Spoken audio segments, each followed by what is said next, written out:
মৎস্যজীবী দলের উদ্যোগে খালেদা জিয়ার বিদেহী আত্মার মাগফিরাত কামনায় দোয়া ও মিলাদ অনুষ্ঠিত। বিস্তারিত দেখুন সোহেল রানার প্রতিবেদনে।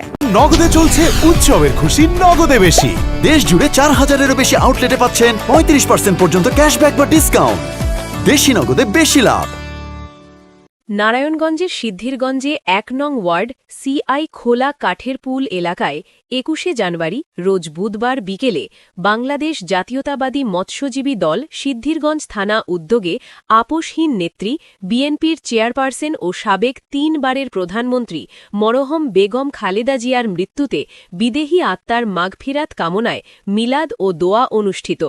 উক্ত অনুষ্ঠানে সাবেক নারায়ণগঞ্জ জেলা বিএনপি ভারপ্রাপ্ত আহ্বায়ক মনিরুল ইসলাম রবির সভাপতিত্বে নারায়ণগঞ্জ জেলা যুবদলের সদস্য শহীদুল ইসলামের সঞ্চালনে অনুষ্ঠানে প্রধান অতিথি হিসেবে উপস্থিত ছিলেন খায়রুল ইসলাম সজীব, সিনিয়র যুগ্ম আহ্বায়ক, নারায়ণগঞ্জ জেলা যুবদল। বিশেষ অতিথি হিসেবে উপস্থিত ছিলেন নারায়ণগঞ্জ মহানগর শ্রমিক দলের আহ্বায়ক এস.এম. আসলাম, সাবেক নারায়ণগঞ্জ মহানগর যুবদলের সিনিয়র যুগ্ম আহ্বায়ক ইকবাল হোসেন, সিদ্ধিগঞ্জ থানা বিএনপির সাবেক সাধারণ সম্পাদক এম.এ. হালিম জুয়েল, সিদ্ধিগঞ্জ থানা বিএনপির কোষাধ্যক্ষ সালাউদ্দিন আহমেদ, সিদ্ধিগঞ্জ থানা সভাপতি মনিরুল ইসলাম মনির, সিনিয়র যুগ্ম আহ্বায়ক জনি ইসলাম, যুগ্ম আহ্বায়ক আনিস দেওয়ান, বিল্লাল হোসেন, মিজানুর রহমান, শাকিল আহমেদ, কবির, সালাউদ্দিন, সুমন, জমিয়তে ইসলামের সভাপতি তৈয়ব হোসাইন, সিদ্ধিগঞ্জ থানা মৎস্যজীবী দলের সদস্য সচিব মেহেদি হাসান সানি, সিদ্ধিগঞ্জ থানা কৃষক দলের সদস্য সচিব সোহেল মাহমুদ।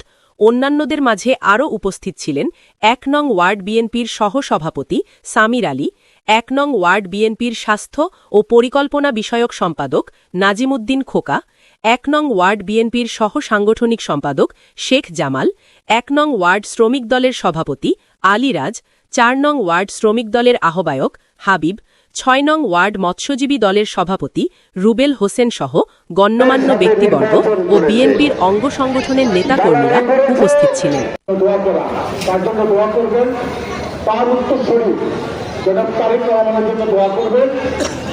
তিনি যেন বেগম খালেদা জিয়া এবং শহীদ প্রেসিডেন্ট জিয়াউর রহমানের আদর্শ লালন। আজকে আমাদের এখানে বেগম খালেদা জিয়ার প্রয়ার মাগফিরাতের জন্য দোয়া কামনার জন্য আয়োজন। আপনারা জানেন বেগম খালেদা জিয়া শুধু বিএনপির নেত্রী নয়, উনি সারা বাংলাদেশের 18 কোটি মানুষের নেত্রী।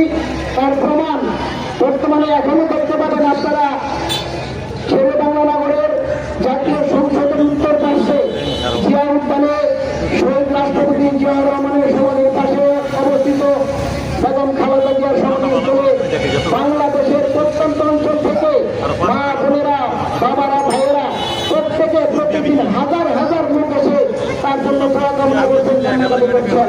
তাই আমরা এখন দোয়া করব আমাদের শহীদ রাষ্ট্রপতি জিয়াউর রহমান এবং দেশনেত্রী বেগম খালেদা জিয়ার জন্য সকলে দোয়া করবো। আল্লাহ পাক যেন তাদেরকে দোয়া শুরু করেন।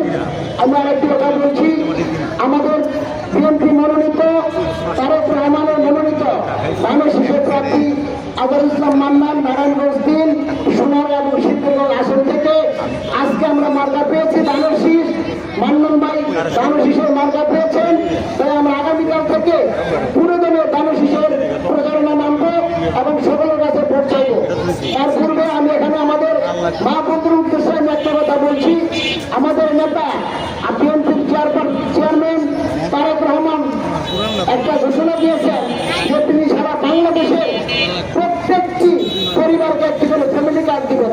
এই ফ্যামিলি কার্ডটি হবে প্রত্যেক পরিবারের মায়ের নামে, গৃহিণীর নামে, বাবাদের নামে না। সে বলেছেন যে আমি মায়েদের নামে একটি ফ্যামিলি কার্ড দিব। সেই কার্ডে প্রতি মাসে 2000 থেকে 2500 টাকার চাল, ডাল, তেল, নুন পাবেন। অথবা যারা না নিবেন তারা 2500 টাকা করে প্রতি মাসে পাবেন। তারেক রহমানের ঘোষণা দিচ্ছেন মায়েদের জন্য। কারণ ষড়যন্ত্র চলছে, ষড়যন্ত্র চলছে। ষড়যন্ত্র রক্ষার জন্য প্রয়োজন কি? আমাদের ঐক্য, যা আমাদের নেত্রী বলে দিয়েছে। ইনশাল্লাহ আমরা সবাই সেই ঐক্য। মৃত্যুর আগ মুহূর্তে আমাদের বলে দিয়েছিল বাংলাদেশের প্রত্যেকটি জনগণের ঐক্য চাই। আমি ঐক্য, ঐক্য, ঐক্য, আমি চাই ঐক্য। ঐক্যর কোনো বিকল্প নেই, সত্য না? এই দেশকে রক্ষা করতে হলে আমাদের সবার ঐক্য থাকতে হবে না? প্রিয় ভাইয়েরা বলেন না, কোনো ঐক্য থাকতে হবে।